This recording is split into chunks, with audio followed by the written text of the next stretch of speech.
자, 계속해서 그 할당 연산자 안에서 복소수 사용하는 부분들을 이제 또 보려고 하는데, 제가 너무 좀 느리게 하거나 너무 설명을 자세하게 하는 게 좀 귀찮으신 분들도 계실 수 있을 것 같아요. 이제 그런 분들은 책을 보거나 좀 빨리빨리 이렇게 그 배속을 좀 빨리 해서 이렇게 넘겨서 보시면 될 것 같습니다. 우선 저는 이 강의를 뭐 초등학생 고학년 이상부터 프로그램을 전혀 알지 못하는 사람들이 이제 볼 수 있도록 그런 식으로 좀 만들려고 그렇게 준비를 하다 보니까 굉장히 좀 별거 아닌 것 같더라도 이 부분들을 좀 계속 설명을 하다 보니까 좀 많이 길어지기도 하고 그렇습니다. 좀 이해를 하시면서 차근차근 공부를 해 주시기를 바랍니다.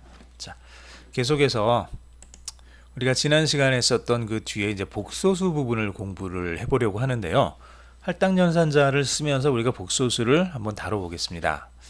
자, 여기서는 우리가 복소수, 할당 연산자, 그리고 변수 이렇게 세 가지를 지금까지 우리가 공부했었던 이 세 가지를 잘 기억을 하면서 지금 화면에 나와 있는 게 어떤 뜻인지를 보셔야 돼요. 그런데 우선 복소수에 대해서 먼저 설명을 드릴게요.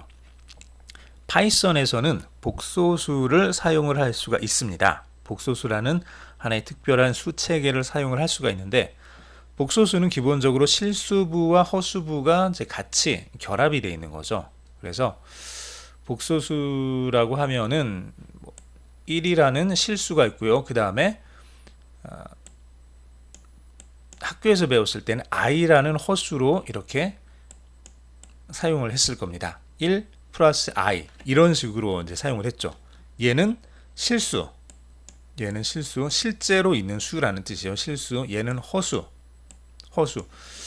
숫자는 숫자인데 실제로 존재하지 않는 수입니다. 그래서 뭐 실제로 존재하지도 않는데 왜 이런 그 복소수를 배우냐라는 생각을 얼마든지 할 수 있는데, 이 복소수는 실제로 존재하지 않는 거를 수체계 속에 집어넣음으로 인해서 우리가 어떤 특별한 상황들에 대해서 이거 수치 해석을 하거나 해석을 할 때 굉장히 유용한 결과를 만들어내게 됩니다. 특히 주파수 쪽으로 이거를 변조를 시켜가지고 어떤 걸 작업을 할 때, 특히 이제 집에 들어오는 가정용 전기 같은 거 생각을 해보시면 돼요.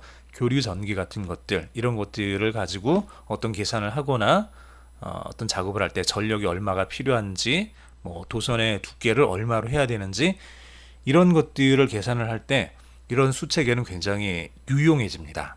그래서 이런 수체계를 지금 당장은 우리가 쓸 데가 없는 것처럼 이렇게 생각이 될지는 모르겠지만, 복소수를 잘 알아두면 나중에 언젠가 여러분들이 이거를 사용할 수 있는 때는 반드시 올 겁니다.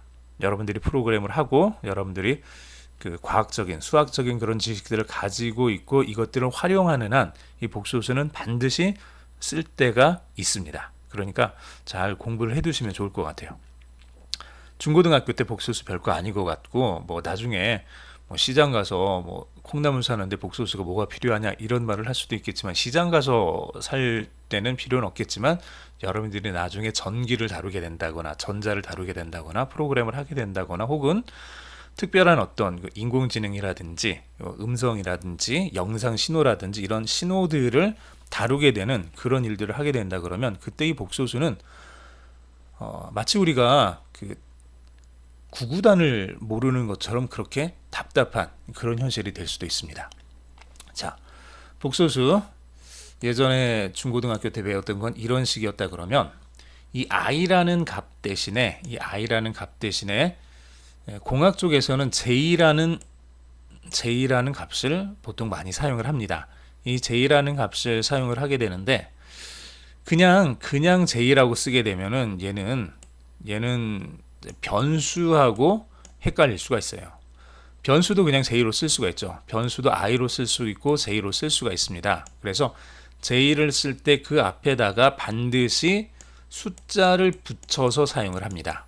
다시 말해서 얘는 실제로 쓸 때는 어떻게 써야 되냐 그러면 1 플러스 1j라고 이렇게 써줘야 됩니다.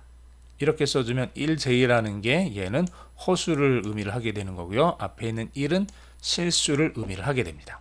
자, 여기까지 자, 알려드렸으니까 이제 여기서부터 하나씩 보죠. 여기 j equal 2라고 했습니다. 이건 뭐죠? 자, 할당 연산자 오른쪽에 있는 거를 봤더니 2라는 값이죠. 실제 숫자입니다. 정수가 있습니다. 이 정수 값을 할당 연산자에 의해서 j라는 얘는 변수죠. 변수에다가 저장을 한 거예요. 자, 컴퓨터 안에 메모리가 있고 이 메모리 안에 자, 어떤 곳에 자리를 만들어 가지고 이곳을 j라는 이름을 붙인 거예요. 그리고 그곳에다가 2라는 값을 집어넣은 겁니다. 이게 지금 이 첫 번째 줄이 한 일이에요.